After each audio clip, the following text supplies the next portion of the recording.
So Java choose చేసుకోండి, Python choose చేసుకోండి, Java script choose చేసుకోండి, సి చూజ్ చేసుకోండి, ఏదో ఒకటి. ఎందుకు ఏదో ఒకటి అంటున్నానంటే ఈ కంపెనీస్ అన్నీ కూడా వాళ్ళు ఏం చెక్ చేస్తారంటే లాజిక్ ఎంత పర్ఫెక్ట్గా రాస్తున్నారన్నది చెక్ చేస్తారు, కానీ ఏ ప్రోగ్రామింగ్ లాంగ్వేజ్లో రాశారన్నది చూడరండి.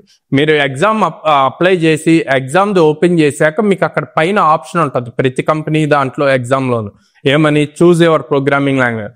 మీ ఇష్టం, అక్కడ సి చూజ్ చేసుకోవచ్చు, పైథాన్ చూజ్ చేసుకోవచ్చు, జావా చూజ్ చేసుకోవచ్చు, ఇంకో ప్రోగ్రామింగ్ లాంగ్వేజ్ అని చూజ్ చేసుకోవచ్చు. క్వశ్చన్ మాత్రం ఆ చూజ్ చేసిన లాంగ్వేజ్లో సాల్వ్ చేయాలి.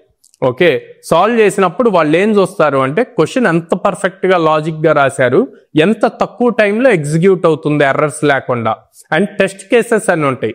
ఇవన్నీ కూడా పాస్ అయినాయా లేవా టెస్ట్ కేసెస్ అన్ని అన్నది మాత్రం చూస్తారు. చూసి దాన్ని బేస్ చేసి రిజల్ట్ ఇస్తారు. సో ఎవరైనా డైలమాలో ఉన్నా, లైక్ జావానే నేర్చుకోవాలా లేకపోతే జావా పైథాన్ రెండు నేర్చుకోవాలా, ఇట్లా అని చాలా మంది స్టూడెంట్స్ డైలమాలో ఉంటారండి. వాళ్ళకి నేను చెప్పేది ఏంటంటే ఏదో ఒక ప్రోగ్రామింగ్ లాంగ్వేజ్ చూజ్ చేసుకోండి, అది పర్ఫెక్ట్గా ఇన్ డెప్త్ నేర్చుకోండి. ఓకే, సో ఏది చూజ్ చేసుకోవాలి, for suppose Java and Python choose చేసుకున్నారు అనుకోండి. జావా అన్నది ఇండస్ట్రీ స్టాండర్డ్తో ఉన్న లాంగ్వేజ్, ఎప్పటి నుంచో ఉన్న ఎవర్ గ్రీన్ లాంగ్వేజ్. అదే పైథాన్ చూజ్ చేసుకున్నారు అనుకుంటే సింపుల్గా ఉంటుంది కానీ చాలా స్ట్రాంగ్గా ఉంటుంది. ఎందుకు స్ట్రాంగ్గా ఉంటుంది అంటే ఇప్పుడు మనం మాట్లాడుతున్నాం AI related, data science related, ఇంత హ్యూజ్ డేటాని హ్యాండిల్ చేయాలి అంటే Python is the best programming language అనమాట.